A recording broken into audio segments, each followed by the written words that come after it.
Hi, I'm Chris Overstreet, and I have opinions.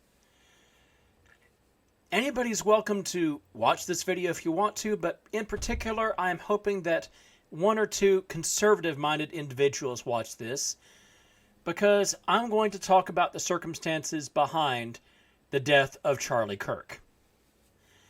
Now, just to make you conservatives really angry at me, this is my honest opinion on Charlie Kirk. Charlie Kirk was an avowed white supremacist.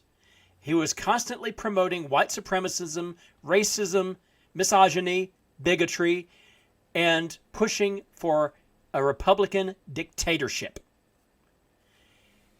He took billionaire money for this purpose. He was worth $12 million when he died, despite being a college dropout.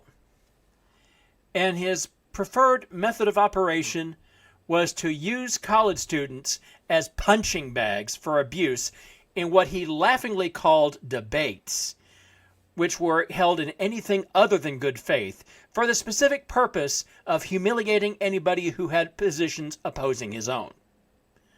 The world was worse off for him in it, and would be better off with him out of it had he died of natural causes. However, his murder made everything worse instead of better, and in addition to being immoral, was a simply bad idea.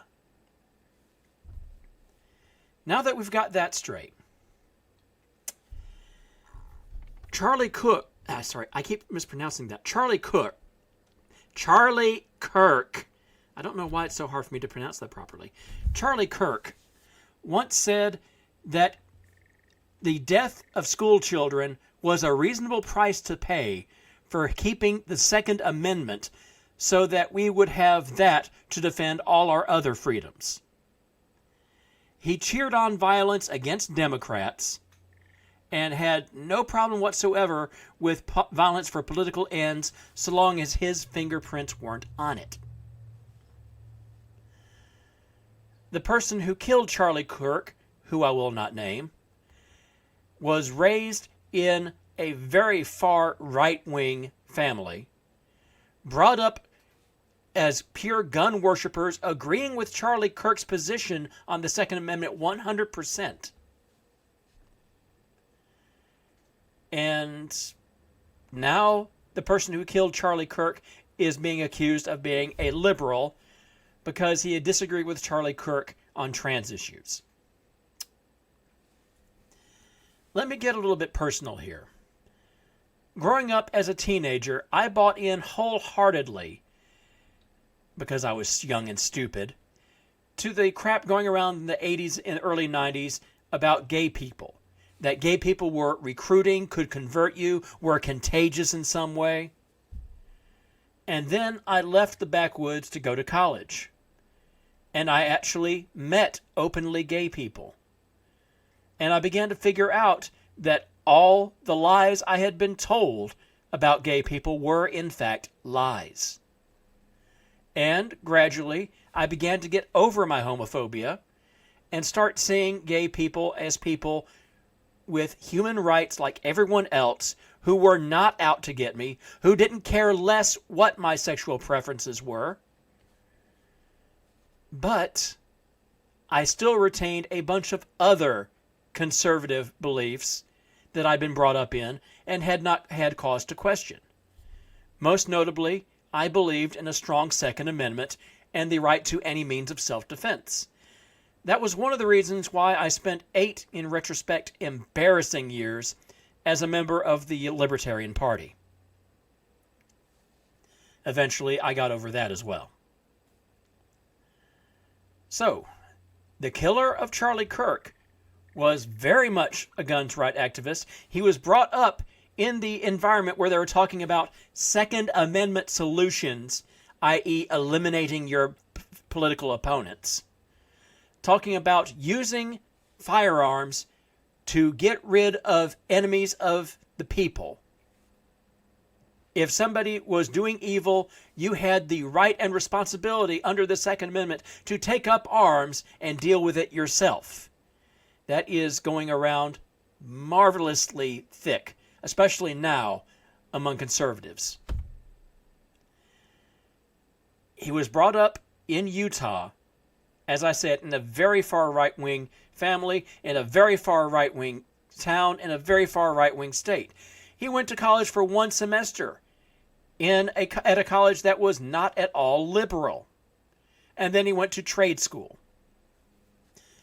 And about a year or so ago, he started rooming with a trans person renting him the space. We have not had it confirmed whether or not he actually was in an emotional relationship with that person, but it appears that the more he was around this person, the more he realized that the hateful things he was taught about gay and trans people and how evil they were and how they had this wicked agenda to destroy America was all bullshit. But the thing is, although he gradually unlearned that bias against trans people, he still believed in Second Amendment extremism. He still believed that if there was evil in America, the solution was a bullet. And of course, when Charlie Kirk was murdered and his family found out who did it, they couldn't wait to shed their hands of him. His mother actually went up and said, "No, he was getting wildly liberal all this time. He's far left-wing. We have no idea, blah, blah, blah, blah." No. They taught him to love guns above freedom, to make guns equivalent to freedom. They taught him that if somebody was destroying America by spreading evil, then the only solution was the gun. There are a lot of you right now who are thinking about how good it would be if the purge from the movies actually happened so you could go out and shoot 10 or 20 liberals with no legal consequences. And this is one kid who shot one person, a conservative, because he believed the exact same way you do. And one further thought on this. A few days after Charlie Kirk's death, a right-winger on the internet posted someplace where I saw to the effect that the reason Charlie Kirk died was there were not enough guns. That there should be more guns, there should be fewer gun laws, everybody should be able to have a gun, etc. My response to him was the same as I'm about to say to you. Charlie Kirk was speaking at a conservative college, in a conservative city, in a conservative state, surrounded by conservative states. Anybody and everybody who wanted to bring a gun could have. Charlie Kirk died anyway. Because the simple fact of the matter is, open carry, private gun ownership without any responsibility, without any limitations, makes people less safe, not more safe. Charlie Kirk's killer had the drop on him, was able to fire from a place of concealment and higher ground where very few people, probably nobody in the audience, would have ever had a hope of firing back and hitting him. And even if they had shot back and killed his killer on that rooftop, Charlie Kirk would still be dead. People carrying firearms, or the potential of them to carry firearms, did not deter this person. And it will not deter most other people who decide to kill one or more people, nor will it prevent people's deaths, because the person who fires the first shot will always have the drop on anybody who wants to be a good Samaritan and defend themselves with a firearm. And then it gets even better, because let's say at this college campus, let's say half a dozen people were in the audience with pistols, ready to draw and shoot at whoever the shooter was. The gunshot goes off. The shooter is nowhere in the crowd, but bear in mind, he's up on a rooftop behind them. The gunshot goes off, Charlie Kirk falls down, and 6 people whip out their guns. And the first thing they see is somebody else holding a gun. Bang! Bang, bang, bang. And then the cops show up, and they see 3 or 4 people standing up, the survivors, with guns in their hands. Bang, bang, bang, bang. People responding to firearms with firearms often do not know who the guilty party is. It is far more likely that an innocent person will be shot by a responder than the actual guilty party. This does not work.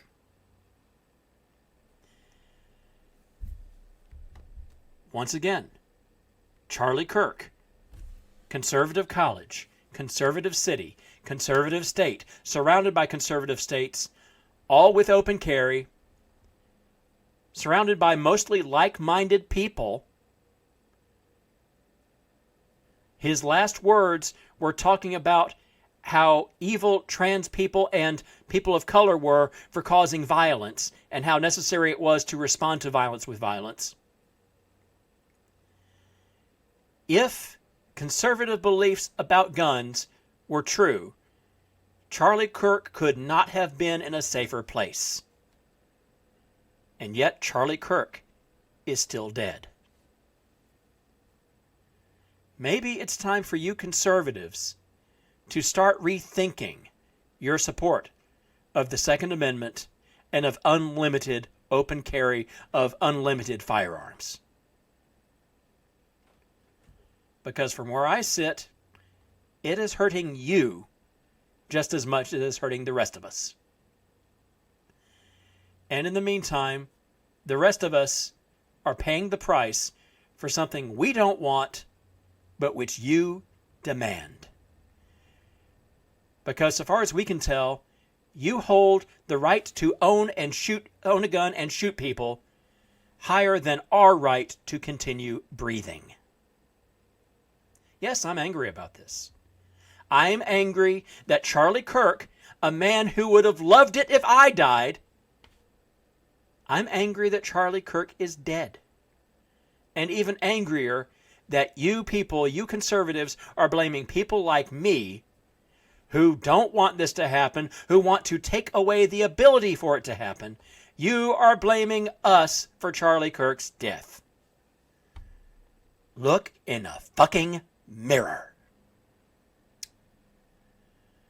I'm Chris Overstreet, and I have opinions.